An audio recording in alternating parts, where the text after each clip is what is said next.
Welcome into Birds of the Roundtable on another Victory Tuesday. 5 Victory Tuesdays in a row, 5 times with me playing the host, as we will continue to do for superstitious reasons as long as the Eagles keep winning.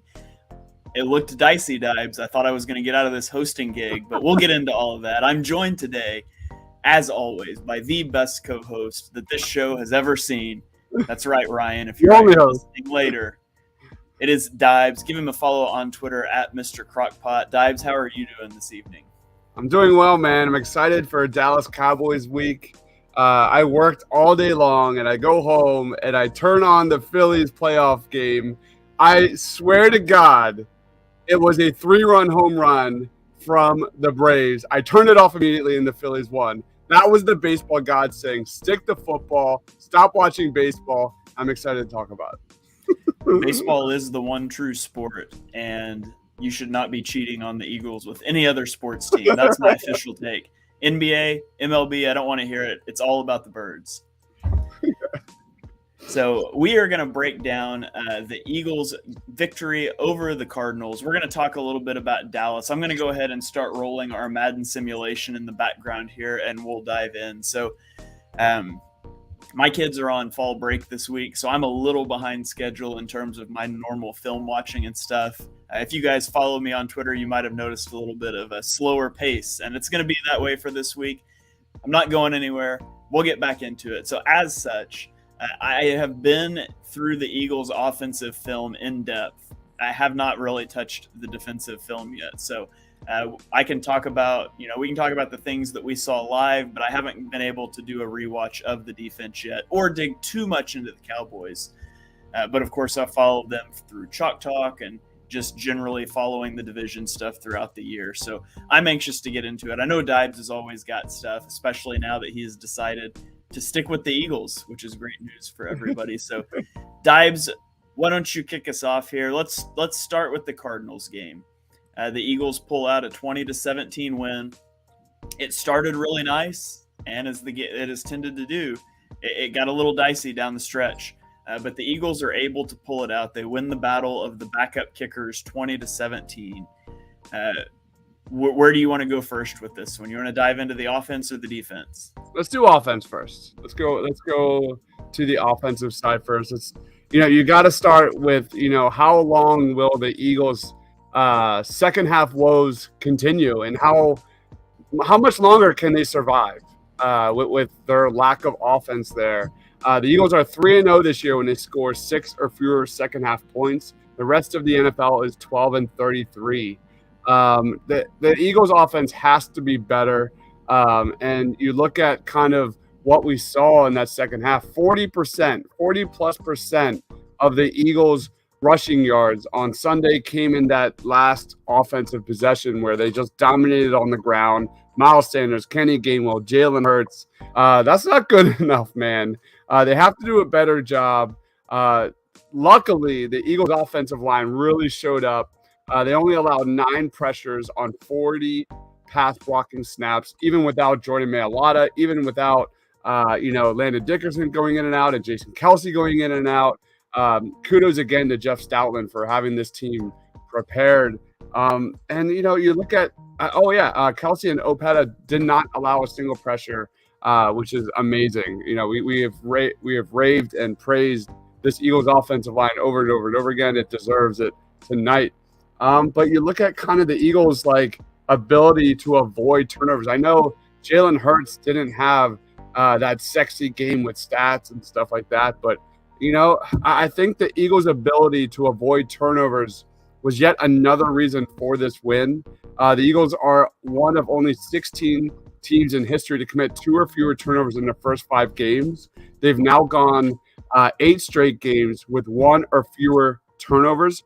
The Eagles are also the 12th best in fewest penalties in the NFL. So even if you look at this Cardinals tape, and even if the Eagles didn't scheme well, their game plan was garbage on offense, even defense, which we'll touch on in a little bit. But if you can limit turnovers, if you can limit the negative plays via flags offensively, you do have a chance to win. The truth of the matter for the Eagles, though, they're 5-0, and they really haven't played a full two halves in one game. They haven't played a complete game. They've only scored 29 points after halftime. That's the third fewest in the NFL. So for me, it was really cute. We were talking about whether or not we should be nervous about the lack of offense in the second half. We're now 5 games in. It's become a pattern, and it's a problem. Time, Jordan. Yeah. It's, I wasn't concerned about it in the Vikings game, but you've seen it pop up in other games where, it could be a big issue. And in the Cardinals game in particular, it was largely due to the Cardinals dialing up pressure and the Eagles not really knowing what to do as the Eagles get a sack of Cooper Rush in our Madden simulation here. But you mentioned avoiding turnovers. It can't be overstated how fortunate the Eagles were not to have an interception on the day. It was that over route, that crossing route against cover 3, and Hurts saw the route. He just did not see the underneath defender sinking under that, and it would have been a tremendous play for an interception. The defensive back's unable to come down with it, but it was a throw that Hurts shouldn't make, and it's a throw that he did make a week ago against the Jags, and it was intercepted by Andre Sisco for a touchdown. So it's back-to-back weeks. It's been the same look against cover 3, that late crossing route that has given Hurts trouble. I would like to see him not make that mistake for a third week in a row against Dallas. He's a guy that, we've highlighted how he learns from his mistakes, and that's one that got him twice. I hope it doesn't get him a third time. But you mentioned it, Hurts doesn't have a sexy game. He goes 26 of 36, 239 yards. He takes 2 sacks. He had 15 carries for 61 yards and 2 touchdowns. I swear, at least half of those. I think he had like 8 QB sneaks. I can't remember now. But so Hurts was making things happen on the ground. Miles Sanders was not. Miles Sanders didn't have that good of a game. And as much as people wanted to gas Miles Sanders up after last week against the Jaguars, where he had a good game, people just need to realize Miles Sanders has the easiest job in football. He's running behind a tremendous offensive line with a quarterback that makes heavy boxes, not heavy boxes. And, that's not Sanders' fault. He did a good job against the Jaguars. I didn't think Sanders had a great game. Now, there wasn't a lot here for him, but he didn't make anything happen either. And so the running game was pretty hit or miss. And eventually what you saw the Cardinals do was you just saw them start to blitz. And the Eagles had no answers other than screen passes. Yeah. And the screen passes worked early, and they didn't work late. And it's because the Cardinals made some adjustments early on. They were putting two defensive backs over 3 receivers. And so the Eagles saw that, and they would throw the screen every time. But later in the game, they started to line up man on a man over those. And the Eagles, that was still their only answer. And you saw one where Quez Watkins was dead to rights, but he breaks a tackle and gets 6 yards. You saw one where Devonta Smith did the same thing. But those are not good plays. That's not what you want your receivers doing, trying to make a free man miss 2 yards behind the line of scrimmage. The Eagles offense has got to figure something out there. And I'll have an all 22 video coming out tomorrow about some of the offensive design in this game. It was just bad. Like, I don't know what, for example, there was one play the Eagles lined up under center and they did like a play action bootleg to the right with Hurts, but all the routes went to the left. I don't know what that was. I don't know if that's a miscommunication, guys running different plays, but it makes no sense to bootleg your quarterback to the right and have 2 routes go to the left of the field with nothing for him to throw to. And there were a few instances of that. There was one where they left J.J. Watt unblocked off the left edge, and I was in a debate on Twitter on that. Like, some people said that he should have given that ball. I think it was just play action, though, because the right tackle and the right guard don't run block. They're pass blocking. And so if it was play action, I don't understand why you leave. I just don't know. There were so many things that had me scratching my head from the offense. It was clearly the worst game all this year. But the Eagles get through it. They have an adversity game a week ago against the weather. They have an adversity game this week, losing guys on the offensive line and overcoming what I thought was a tremendously bad offensive game plan. Yeah, for the first time we saw the Eagles offense go horizontally rather than vertically, which was a little shocking. I don't know. Maybe they just saw – I believe the Cardinals came into that game like second in blitz percentage. They were like pretty high up there. But, like the Eagles offense is elite, man. They shouldn't be playing to the Cardinals. They should be playing to their strengths. And too many times I saw them just bail out the Cardinals with, quick pass, screen. And the Cardinals were happy to give those to the Eagles every single time. And I did not understand the game plan whatsoever. Like coming into this game, the Devontae Smith and A.J. Brown had, I think, 8 combined receptions of 20 yards or more. Like this was like a downfield offense.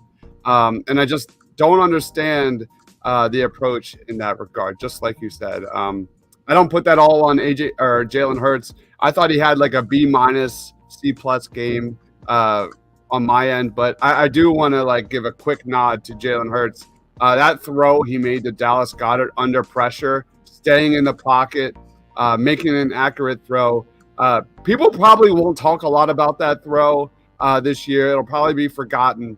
But that was one of my, probably arguably, at least for me, a top 3 Jalen Hurts throw of his career. When he got, I believe it was a 3rd down situation. He got it to Goddard for the 1st down. That was a big time throw. And those are the little moments of Jalen Hurts that I'll remember. Yeah, it was the last drive of the game for the Eagles. It was a 3rd and 12, and he read out zone coverage. He actually checked that at the line of scrimmage, Dallas Goedert said after the game. So Hurts adjusted based on the defensive coverage, stood tall in the pocket and delivered that sit route to Goddard over the middle. And credit to Goddard, too, for making the grab and breaking a tackle to get the 1st down. So I'll actually have a video out on that play tomorrow. Nice. If my kids permit me to. I've got the clips cut up. I'm going to do a video about how the Eagles handled the blitz when it went well and how they handled the blitz when it did not go well, and try to figure out, what the offense needs to do to become better against the blitz. So structurally, like I said, there's some things that they need to work on there. The lack of hot reads for Hurts, I don't know whether that's a structure thing or that's a Hurts not recognizing it thing, but another thing that they do is they just don't often keep a back end to protect. And maybe that's because they trust Hurts' mobility to get away from guys. Maybe that's because they know none of their backs are good in pass protection. But it's also worth noting that they just don't often keep in a 6th guy to block. So yeah. I did think it was strange. A.J. Brown's usage in this game, it was the biggest disparity in snaps between him and Devontae Smith so far this year. Now, the Eagles did go into more 12 personnel. They were using Stoll and Goddard sort of in nub sets quite a bit, 2 tight ends on the same side of the formation. And maybe that ate into his snaps. I would have thought that would eat into Quez Watkins' snaps. So it was A.J. Brown's lowest snap count of the year. He had 3 catches in the first half. He was abusing Marco Wilson, and then he didn't have a catch the rest of the game. Now, he did have some targets, some that were batted down at the line, things like that. I don't know what to make of that. I saw a video going around on Twitter of him sitting on the bench by himself at the end of the 4th quarter, people trying to make something out of that. I'm not going to read anything into like a 10-second clip where a guy was sitting on a bench by himself, but I'm not trying to start rumors. I don't know what's going on there, and I don't know if we'll hear anything about that as the week goes on. Oh, no. Throws an awful – Oh, no. 6 Oh, no. Trayvon Diggs, as we're talking about avoiding turnovers. So the Cowboys are going to take the lead in our Madden sim here. Let's not have the Trayvon Diggs interception thing going again this year. Yeah, A.J. Brown, those 3 catches were on the first offensive possession for the Eagles. So it was all, from the jump early, and then he was like kind of forgotten. That should have been interception that was dropped. That was going towards A.J. Brown. And it was a little bit behind him as well. Just bizarre. Just really, truly bizarre, considering how, damaging he's been against opposing defenses. Like, do we see the Jalen Hurts to A.J. Brown slant, quick cross pattern at all on Sunday? Like, that's one of the bread and butters of this Eagles offense that other defenses have not been able to slow down whatsoever. We didn't see it. We did not see it. And that needs to get back into the Eagles playbook if they want a chance on Sunday against a really good Cowboys defense. If I remember correctly, all 3 of his catches were out routes against Marco Wilson. And it was strange to me that as screen heavy as the Eagles went, why were they throwing so many screens to 170-pound Devonta Smith over the 225-pound A.J. Brown that's great at breaking tackles and getting yards after the catch? It just didn't really make sense to me. I don't know. I don't have an answer, but it seemed like just the Arizona Cardinals defense was so happy to say, sure, take the 5-10 yards, just like Gannon. Like, just take it. Take it. That's how they were playing early in the game. So the reason they went to that so much early is because they were playing off-man coverage. A lot of off-man coverage to try to prevent being beat downfield. You'll happily take those screens. But when they started to close in, the Eagles just didn't have an answer. And something else I noticed with the blitzing is the Eagles went into a lot of condensed sets in this game. They were getting the receivers snug to the tackle box, and I don't like that. And they were doing it so they had more room to attack the flats. But the byproduct of that is it makes it easier for the defense to disguise who's coming on those blitzes. I would love to see them spread that out. Spread the field, put Devonta Smith on one side, A.J. Brown on the other, put them both on slants, and just pick the matchup that you like better. Like, you've got two really good receivers. I don't understand why the solution was just to go condense to run a ton of screens when you have two really good receivers that you could trust to win one-on-one. Yeah, I agree. Yeah. All right. So when I'm talking, I hear a little bit of echo on my end. Do you hear that? No, I'm good on my end. Okay, I'm going to ignore it then. It's probably just coming through my stuff. So anyways, I think that's the biggest things for me. The only other thing I have is Jack Driscoll played a really bad game. I thought on Sunday. He gave up 5 pressures. The Eagles desperately need to get Jordan Mailata back, or even Andre Dillard. But hopefully one of those guys is available because Micah Parsons will eat Jack Driscoll's lunch. Big time. You know that Micah Parsons will be lined up against Jack Driscoll all game long if Mailata's not healthy on Sunday. 100%. And the problem is that what do you do to help him out? Because you don't want to keep Dallas Goedert in. You keep Goddard in, and he's one of your really good receiving weapons. The backs can't pass protect. They had A.J. Brown trying to chip block some in this game, and I didn't like that. So just out have work cut out for him. He's going to have to try to figure out what to do, how to handle this Cowboys pass rush that is so good, one of the best in the NFL, and it gets a lot of pressure even without blitzing. So I think that's all I've got on the offensive side of the ball. You want to flip it over to the defense, or do you have anything else on the offense here? No. Defensively, it was just a tale of two halves, especially for the Eagles pass rush. Murray was pressured on 11 plays in the first half. The Cardinals only gained positive plays on 3 of those. In the second half, Murray was pressured on only 6 plays, which is crazy. That speaks to Jonathan Gannon more than anything. And then 5 of those were positive gains for the offense. And I think at least 3 of those were like 3rd and longs. Like one was like a 3rd and 16. I could be mistaken. But the Eagles pass rush has to be dominant in the first and second half against the Cowboys. Hassan Reddick had a really good game. He was one of my players of the game during the post-game show. He's got 14 pressures and 5 sacks over the last 3 games. So the dude is definitely bringing it. Love to see that from Hassan Reddick. I remember watching the game, and I remember hearing Jordan Davis's name come up a few times. But I put the video out of Jordan Davis's tape every snap on the channel, and that was probably the best Jordan Davis game I've seen. He was absolutely terrific. He had 3 tackles. He had 2 stops on only 11 snaps against the run. I thought Jordan Davis is getting better and better incrementally every single week. And that's kind of my take. I thought T.J. Edwards really struggled. This was not a good T.J. Edwards game. He for me at least, he was like looking like a Pro Bowler the last few games. He looked human here against last Sunday. And I thought, especially in coverage, I thought he was picked apart in coverage. T.J. Edwards has to be better. I think when I look at the Cowboys and Eagles game this Sunday night, like it's all going to come down to line of scrimmage. It's all going to come down to missed tackles. It's all going to come down to time of possession. This is going to be at least from my perspective, your classic NFC East game where I think defense is going to be the storyline. So TJ Edwards has to be better, and that's kind of my take. Yeah, I'll kind of go line by line here with you. Jordan Davis, I also thought he played a really good game. I've got some clips put together to put out a video about him tomorrow. He was really, obviously he was impressive in the run. The one rep where he takes the guard and he just folded him like a lawn chair onto the ground and then goes he was and gets getting the guy. Consistent push.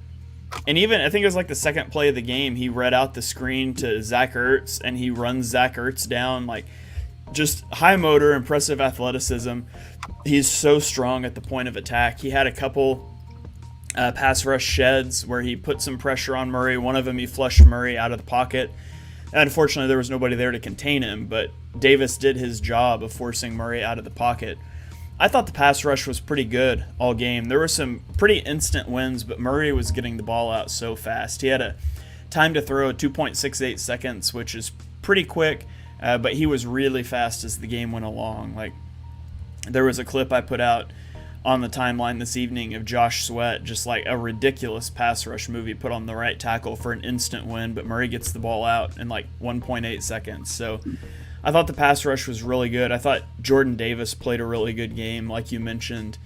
TJ Edwards, the first half was the worst half of football I've ever seen TJ Edwards play. Oh, really? The Cardinals were constantly finding ways to isolate him in coverage and throw at him, and he wasn't making plays, and he wasn't tackling well. There was a play where Hollywood Brown scored a touchdown, and there's AJ Brown getting a touchdown in our simulation. So there was a play where Hollywood Brown is on a slant over the middle, and Edwards is in a cover one zone. He's the hole guy, and they get the ball to Brown. Edwards misses the tackle. Chauncey Gardner-Johnson misses the tackle. Darius Slay misses the tackle, and he gets into the end zone. 3 guys miss a tackle there. And that's not something you expect from Edwards. You know Slay's not a great tackler. You've seen Chauncey Gardner-Johnson be a bad tackler this year. Edwards is usually really sure there, and so he had a rough game. It was not his best game. I did think he improved in the second half. He had some flash plays. He read out one screen out to the perimeter, and so I thought he got better. But that first half was rough, and it does make you sort of wonder where Nakobe Dean is at, how he's coming along. Or are they just slow playing it with him with the injury things? Is this just a red shirt year for him? Or has he been that bad? Because you would have thought that you might have seen him in a rotation there as poorly as Edwards was playing in coverage. That's what he was supposed to be good at. Dean is good in coverage. Edwards is supposed to be better as a run stuffer. Well, the Cardinals weren't running the ball, and Edwards was struggling. And so the fact we didn't see Dean makes me think we're probably not going to see him this year. I agree. We need a bounce back game from TJ Edwards for sure. I think you look at kind of Gannon's implementation of TJ Edwards, especially on those like third down blitzes and things like that. We need to see better. We need to see better from TJ Edwards. He was taking even bad angles to the football and just getting blown up. Like, that's not what I've seen over the last few weeks. We have sat here and raved about TJ Edwards these last few weeks. I don't know what happened. I don't know. Hopefully that gets cleaned up. Yeah. And then on the secondary and with Jonathan Gannon, Gannon came into the game, and I thought early in the game, I thought he played a little more aggressive. You saw a decent amount of cover one man with different guys spying Kyler Murray, and it seemed to work.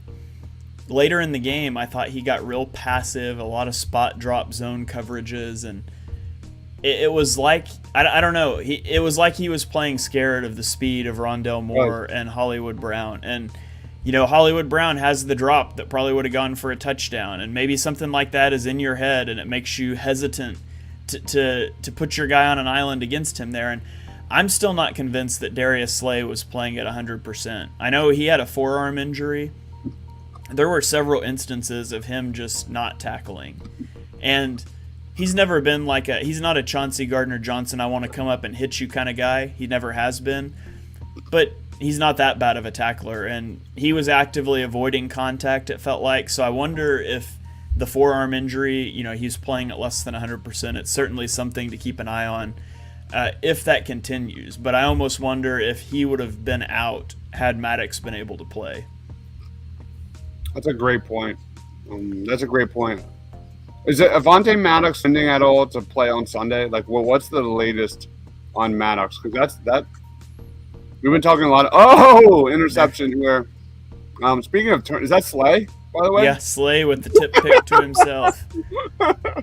By the way, we're sitting here week 6 in the NFL, and the Eagles are tied for first in defensive takeaways. Let's just celebrate that fact. I still can't get over that. The Cowboys, for reference purposes, who were absolutely outstanding in takeaways last year, sit at 1.4 takeaways a game. The Eagles have 2.2 takeaways per game. Chauncey Gardner-Johnson, though, made arguably the play of the game with that interception. You haven't been very high on Chauncey Gardner-Johnson. But yeah, I'm very, very much wanting Avonte Maddox to get back and help with this Eagles defense. Because, we've seen consistently 5 defensive backs on this defense. I don't think that's going anywhere. We need Avonte on that field. Yeah, and injury report comes out tomorrow. We should get information on a lot of those guys, so we can hope that they will be back. One other note I forgot to mention on the offense, Jalen Hurts threw 10 screen passes in this game. So he was charted with 10 screen passes. It's the first player with more than 10 screen passes in a game since route charting became a thing in 2018. That's ridiculous. So it's definitely a screen-heavy game a little bit. Then the other thing I want to talk about is special teams. They got to fix special teams. Special teams is atrocious, and it's going to cost them a game, and I've been saying that for weeks. How do you give up a fake punt? How do you give up a fake punt? The Eagles, when is the last time the Eagles blocked a punt? Or had a punt return go more than 10 yards? It doesn't happen. Just play punt safe. You're not impacting the game by trying to block punts or set up returns. There is no reason to give up a fake punt in that situation before half, and it leads to a Cardinals field goal. It also took away the Eagles' chance to go score in a 2-minute drive. The Eagles have scored points in the final 2 minutes of the first quarter or the first half every game this season before the Cardinals game. Yeah. So it cost them at least 3 points, maybe as much as 10 points, because they fell for a fake. We got Joe from Facebook chiming in, says, "Hey guys," he's interrupting my rant here, but we're always glad to have you guys dropping comments. So drop us some comments. Let us know what you think about the show, about the game that's coming up. But the Eagles also had Britton Covey muff a punt, and people wanted a flag on that. I didn't think it was a flag-worthy play. The ball hits his hands before the defender gets there. That was a clean play. And even if it was a split second early, if the guy can get there early, you should be fair catching. There's no reason. You don't make plays in the return game anyways. There's no reason to be trying to field that and take a big hit to show how tough you are. So I'm over Britton Covey as a punt returner. I'm over Mike Clay as a special teams coach. The Eagles have got to get it figured out. And yet, the backup kicker, Cameron Dicker, he's the player of the game.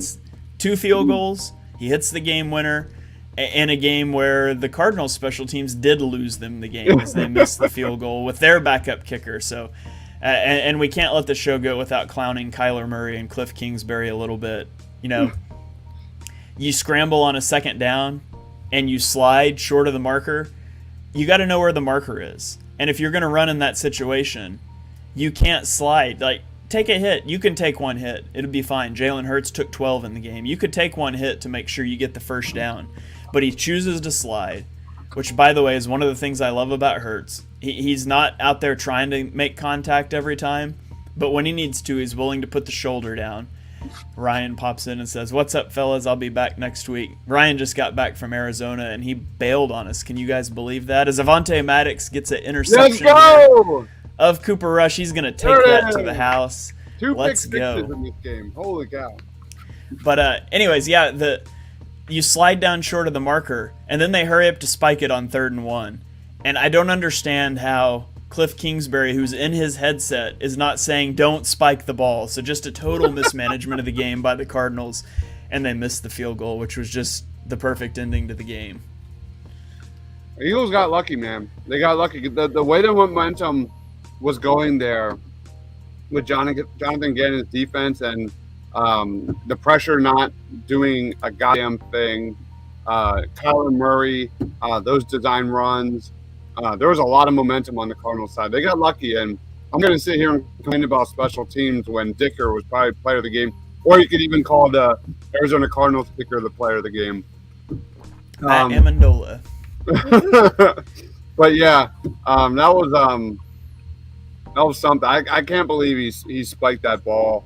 I remember watching that with my friends during a watch party, and we were just laughing. We were laughing so hard. I was not feeling good about that game whatsoever. I go back to kind of like my gut feeling, like everything about my essence. I thought the Eagles were trending to lose that game.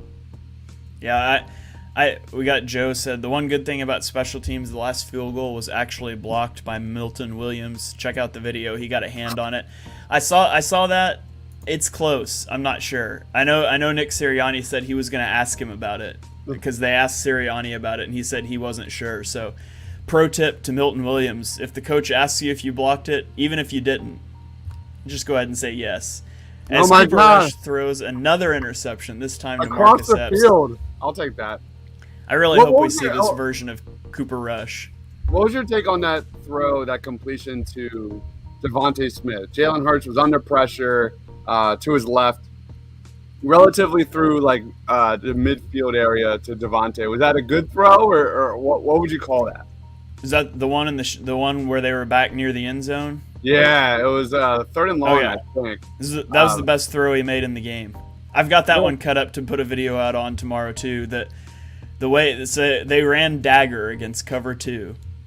The vertical route ran off the linebacker, the deep middle linebacker, and so they've got Devonta Smith coming across the middle and he's open, but Hurts had to bail from the pocket and he keeps the play alive, rolls out left, flips his hips, gets the ball downfield and takes the hit. That was just an incredible throw.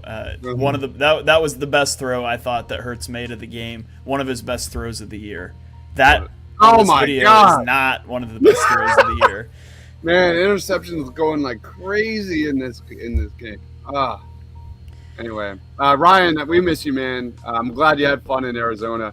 I love Arizona. I think it's an underrated place to visit. Arizona's just gorgeous, absolutely gorgeous. Glad you were bringing the heat down there in Arizona, man. Rest up. Yeah, for sure. We'll get you back here next week. Although if the Eagles lose and you aren't on the podcast, we are blaming you for the rest of time. Ryan just officially put himself into hosting chair for next week if the Eagles lose. All right. I mean, do we really want to give the host chair to the guy who's the reason they lost if it happens? Fair. That's true. All right.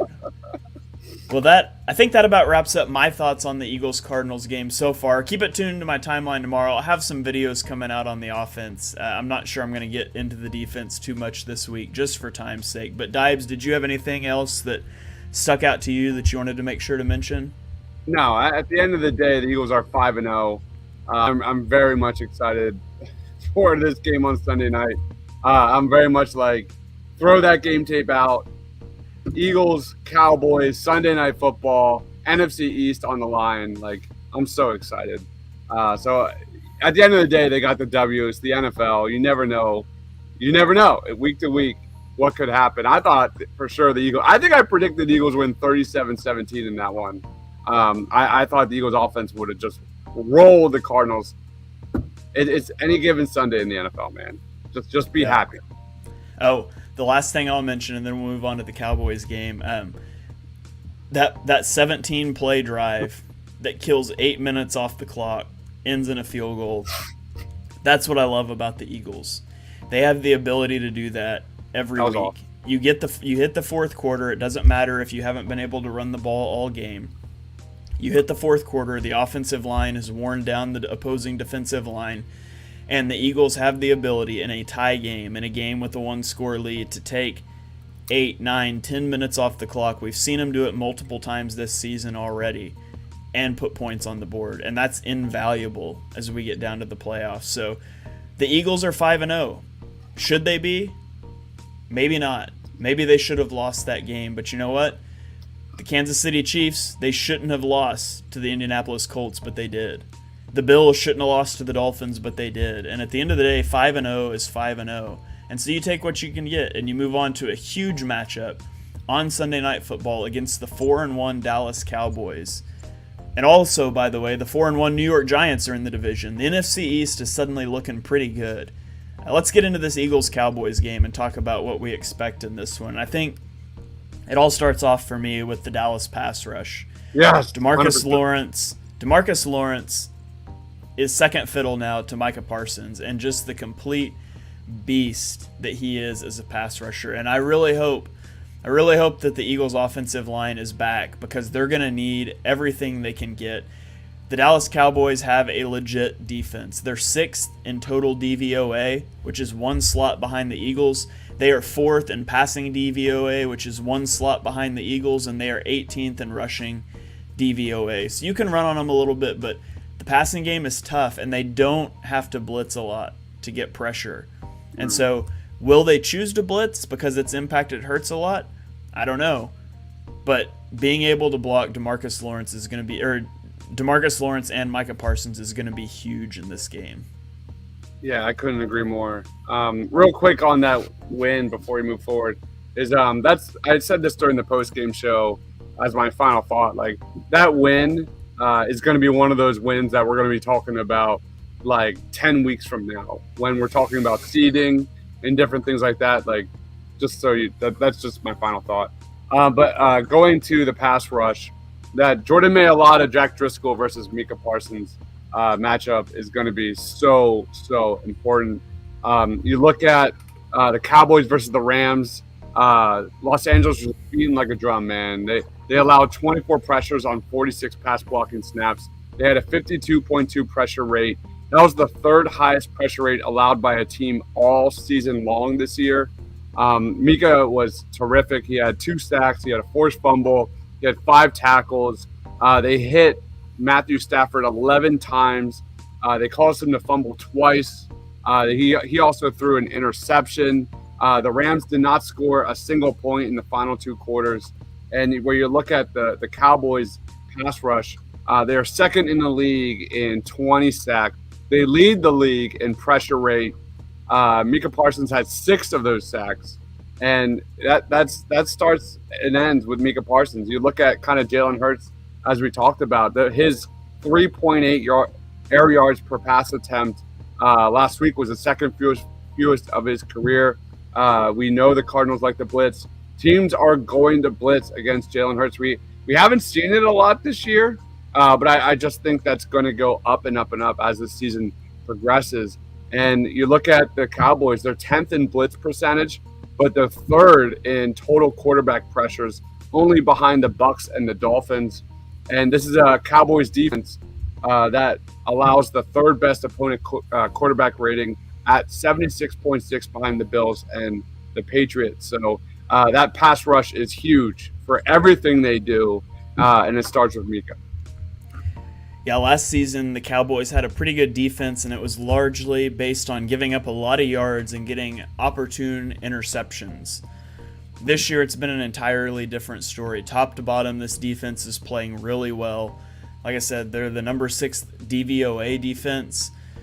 The pass rush has been really good. They've allowed exactly 1 touchdown in every game this year. This is not a team that you put up a lot of points on typically, and so Cooper Rush hasn't been great. He hasn't needed to be. The Cowboys went 4-0 with Cooper Rush, and it was largely on the strength of their running game and this defense. And so, and we can talk about, I don't know who the starting quarterback is going to be. Dak Prescott is ramping up to play. Jerry Jones said that they're going to see starting on Wednesday how he's able to grip the ball and spin it. We'll see.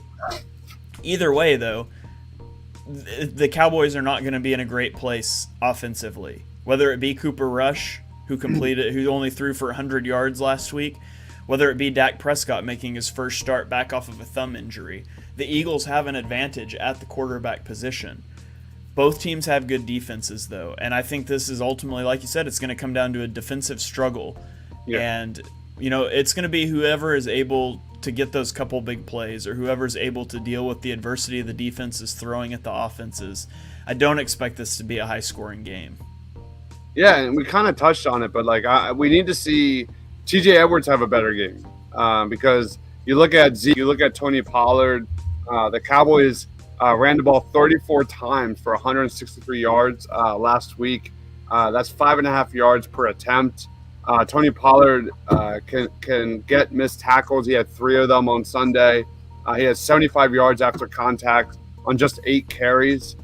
Dallas averages the 10th most attempts on the ground this year, and they have the 22nd most yards per carry, which is okay. But those stats aren't great, but they're 13th in the league with 11 runs of 20 yards or more. So this is a team that is 100% capable of getting big chunks in limited carries. So yeah, there's good news. The bad news is they're 25th in so that's my little bit about the defense. Can we talk about this guy named Cooper Rush just a little bit? Because I kind of did a deep on him, and I'm so curious about this guy because the Cowboys got some Philly fan in them, and that they're falling in love with backup quarterback. That's what Philly fans do. Those fans are very much known for. Any thoughts on before I go to? I want to talk on Cooper. Uh-oh. You're kind of breaking up a little on my end, and you're frozen right now. I don't know if you can hear me or not. But I'll talk about Cooper Rush while hopefully we get Dibes back, having a little bit of technical difficulties. Cooper Rush is not somebody that Cowboys fans should be starting a quarterback controversy over. And I don't know if they are or not. I'm not that tapped into the Cowboys, but Cooper Rush has been fine. He's done what you wanted him to do when you were out. If you get a backup quarterback and you can go 500 while he's in, that's great. He's gone 4-0 and it's bought them time, but it really hasn't been because of anything that he did. I mean, against Washington, he completed only 55% of his passes. Against the Rams, he only threw for 102 yards, but the key thing he hasn't done is he hasn't thrown interceptions. And so, although his completion percentage may be low, although he may be unable to push the ball downfield, he hasn't turned the ball over. He's taken some sacks. He took 3 sacks against the Rams, but no interceptions. He did have 2 fumbles. One of them he recovered himself. And so that's the most important thing you can do as a backup quarterback. He's managing the game. One important thing we talked about with the Cardinals game is how the pass rush was winning, but Kyler Murray was getting the ball out so fast, 2.68 second time to throw. Well, Cooper Rush had a 2.21 second time to throw last week. And if you look at the whole regular season, he is the 4th fastest time to throw at 2.55 seconds. He's only slower than Jimmy G, Aaron Rodgers, and Tom Brady. And so he gets the ball out fast, and he's going to continue to get the ball out fast. And so the Eagles are going to have to find a way to win quick, to muddy the waters underneath. And ultimately, they got to find a way to stop the running game, because the Cowboys, if Cooper Rush is the starter, they're going to try to rely on that ground game a lot. I'm back. Can you hear me? Yeah, I can hear you now. You're moving. Everything looks good. My bad. But yeah, if you look at Cooper Rush, 61% completion percentage. He has 4 touchdowns and 0 interceptions, but he does have 3 that should have been intercepted but were dropped by defenders. He also has 2 interceptions that were called back. He averages 4.0 yards per scramble, so obviously this isn't a guy that is going to beat you with his legs. 93.9 quarterback rating, gotta love that. And he's got a quarterback rating of 82 when under pressure against the blitz, which is not terrible. Hurts is actually 94.3 quarterback rating when under pressure. So that's a whole other conversation. That's so much better than it was last year. Hurts also has twice the yards as Cooper Rush when under pressure, but that's neither here or there. It's interesting that Cooper Rush is the 9th most pressured quarterback in the league at 25.2% per dropback. But he's only been hit 11 times. And that kind of speaks to your point about getting the ball out fast. That speaks to the offensive line for the Cowboys. That speaks to their game plan, Cooper Rush's approach. So that's definitely something to take note on Sunday. He's only been sacked 7 times this year, which is 2 less than Jalen Hurts this season. He's 29th in the league in intended air yards, so he doesn't have a huge arm, and he's not going to beat you over the top that much, but he definitely can get the ball downfield. I don't like that stat, and he's pretty accurate. He's got a 73% on target percentage, which is 20th best, and he's got 2 game-winning drives under his belt for a guy that's just been kind of thrown into the fire. So I'm really excited to watch Cooper Rush play on Sunday night. I haven't gotten a chance to watch him yet, but it's going to be fun because we'll see if Dak Prescott plays or not. I don't understand why, especially given the state of kind of both teams at this point. For me, I'd probably roll with Cooper Rush at this point and just keep Dak healthy and get him ready for the second half of the season. That's just me though. Yeah, they have bought a lot of time for Dak to get back, so they don't have to rush him out there. But at the same time, by buying that time, now they're sitting here thinking, well, maybe we win the division. Maybe we could go get a 1 seed. And so I get the appeal. Yeah. They have Detroit and Chicago up after the Eagles and then their bye week. And so I'm not saying that you keep Dak out for that long, but if Dak's not at 100%, I would for sure roll with Cooper Rush into the Eagles game. It's in Philadelphia. You get the Eagles coming back to Dallas in Week 16. So if I'm the Cowboys, I would maybe be eyeing an after the bye week return for Dak Prescott. And obviously I'm speculating. I don't know where he's at. But if that thumb isn't there, if it's not 100%, I definitely wouldn't try to force it out there. Cooper Rush has bought you time. There's no need to rush Dak back out there and get him hurt again. So, and from an Eagles fan perspective, I hope we see Cooper Rush. He's certainly the lesser quarterback. But I do think it makes sense for Dallas in that situation. Yep. The other guy I think I really want to see have a huge game against Dallas, one of those, Jacksonville Jaguars games, and that's Miles Sanders. I think this game will come down. It'll be a defensive game, but it'll come down to time of possession. The Eagles is going to be one of those like NFC East bloodbath kind of games that are decided at the line of scrimmage. And I want to see Miles Sanders have another Jacksonville Jaguars game where he's an integral part of this offense. He's getting first downs. He makes 1 or 2 breakout runs there for big gains that are the difference in this one. You look at that Cowboys rushing attack. I want to see the Eagles rushing attack kind of get back in the flow, because when they're clicking on all cylinders like we saw in the fourth quarter last week, they're truly one of the best in the game. But I want to see more from Miles Sanders. This is another one of those Miles Sanders games where the Eagles offense can stay on the field, keep that Cowboys offense off the field. Miles Sanders is a guy that I'm circling to have a big game and a big impact. I got a few comments here. Ryan says, the Cowboys would be stupid to rush Dak back. Rush is winning. Wait until they're bye. I agree. Connor says, imagine if Cooper loses to the Eagles. It would be a perfect time to bring Dak back. It fits a narrative. On the counter side, wouldn't it be great if Dak Prescott leads them to their first loss of the season, and then he comes back against the Eagles and they also lose? And so Cooper Rush is 4-0, Dak's 0-2. I would love that. I have a question for you, because this question came up in our Discord. It came up during the Kelly Green Hour podcast, which was just about an hour ago. And this started from me and Mark talking about this, your co-host for Chalk Talk. It's like I'm in a weird spot. I get it's Dallas week, but if there's like 100% in Eagles universe, in Eagles alternate reality, where the Eagles play really well, they play hard, they lose to Dallas, they go into the bye week at 5-1. I'm not missing 1 hour of sleep. I'm fine. I am good heading into the bye week at 5-1. Any thoughts on that? Because some people disagree with that big time. I would say it depends on what happens and how it happens. You know, Yeah. if you lose a game like the Cardinals just lost, where what is that catch? If you lose a game like the Cardinals just lost, where you probably played better, you probably should have won, you know, and you missed the field goal at the end or whatever, I would feel better about that. But at the end of the day, Dallas is your main competition for the division. No disrespect to the Giants. They've got great coaching. They've still got Daniel Jones as their quarterback. They're just not quite there yet.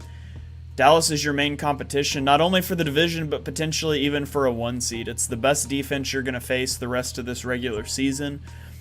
You know, if you come out and put up 30 points on them and you lose because your defense gets lit up, I would feel better about that. But if the offense struggles, if it's a sloppy sort of game, it would be hard for me to feel great about that. Now, I'm going to be thrilled about being 5-1. I would have taken that before the year. But going into the bye with a loss against Dallas puts you conceivably in third place in the division. You would be thinking about it a little bit, especially because this is kind of a litmus test game. The Eagles' schedule is pretty soft after their bye week, so I want to see them play well. If they play well in a loss, I can probably feel okay about that. Yeah. I can't feel good if they just come out and they lay an egg, though. I agree. Yeah, that's fair. Totally fair. Just I don't know. For a game with the 5-0 Eagles versus what, the 4-1, you know, Dallas Cowboys, like, I'm eerily confident, or not as nervous as I should be, I guess. And that is a weird thing. For such a huge game. I don't know. I'm just weirdly confident in this Eagles squad this year. Just like we saw against the Cardinals. They didn't play well at all, but they won by not turning the ball over, limiting turnovers. They won by, you know, dominating when they needed to in that fourth quarter. I don't know. Even though they made mistakes, especially with the game plan, good teams win those kind of games. And I don't know. Maybe it's just because I'm fairly confident. The Eagles are not a good team. They're a great team. Yeah. All right. Well, that leads us into our game predictions, which is so difficult. You don't know who the Cowboys starting quarterback is going to be. You don't know who the Eagles starting left tackle is going to be. There are so many unknowns until we get those injury reports. But Dibes, Oh my you got to make a call. You got to make a call. What are you picking here for this week? It's too early. We don't know enough about the injury status of several players. That's a big one. That's way more. I'm like, Jordan Mailata's injury status is way more of a variable, to me at least, than Dak versus Cooper Rush, as crazy as that sounds. That's what I got.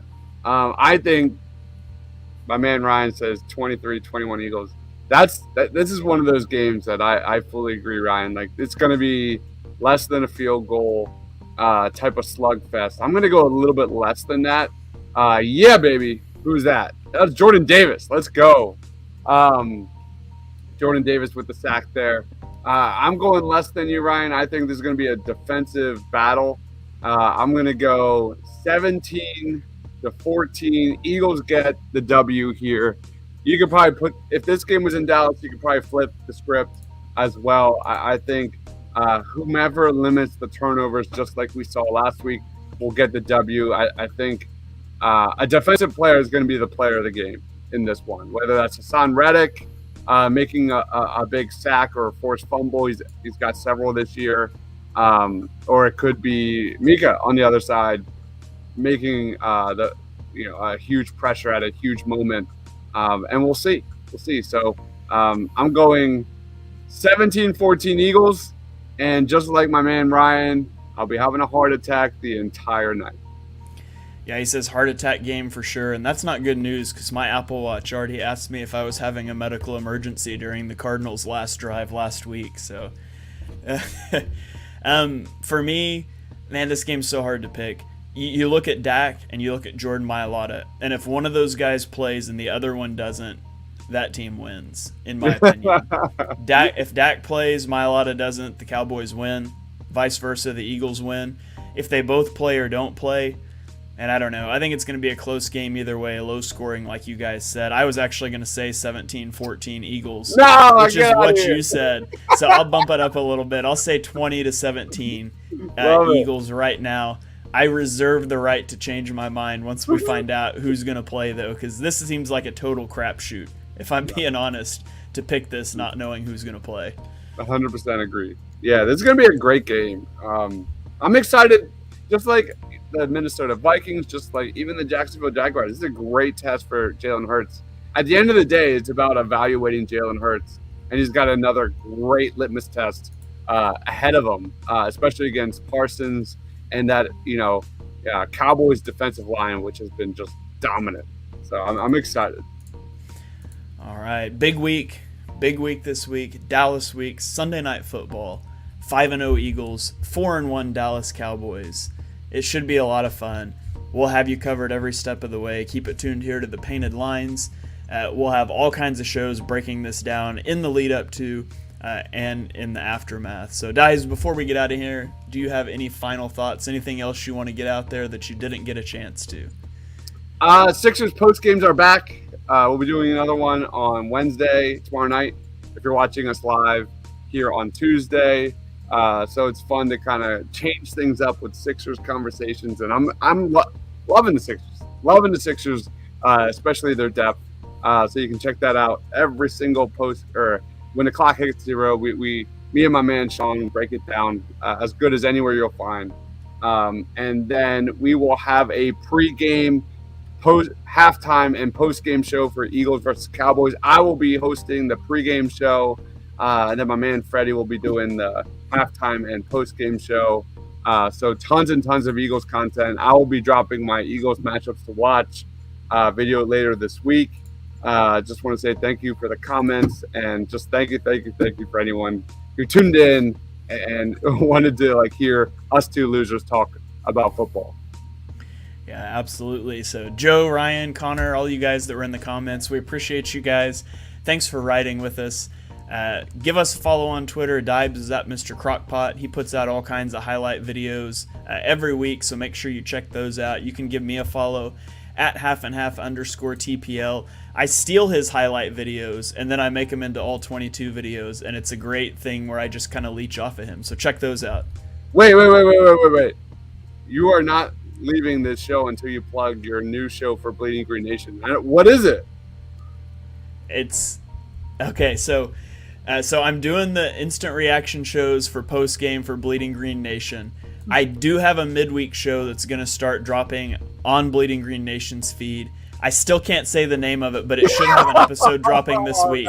So they haven't announced it yet, so I can't, but it should be coming out this week, hopefully in the next couple of days. So stay tuned there. We will have a lot more stuff coming out. I'll be able to actually talk about it once they get that official announcement out. So sorry, I might have to wait. I can for sure tell you next week.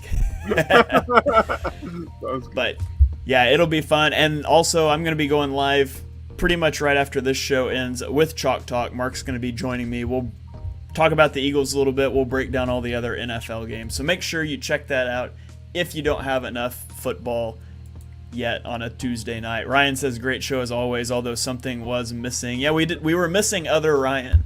And I guess we were missing Ryan Reese too, but we'll get to them next week. So it's nice when we do a show and I'm not like the third ugliest person on the show. Now I'm just the second. There you go. All right. Well, from me, from Dibes, from the Painted Lines, from Philly Sports Alliance, all the different groups associated with this, thank you guys for joining us, and we will catch you next week. Go Birds. Go Birds.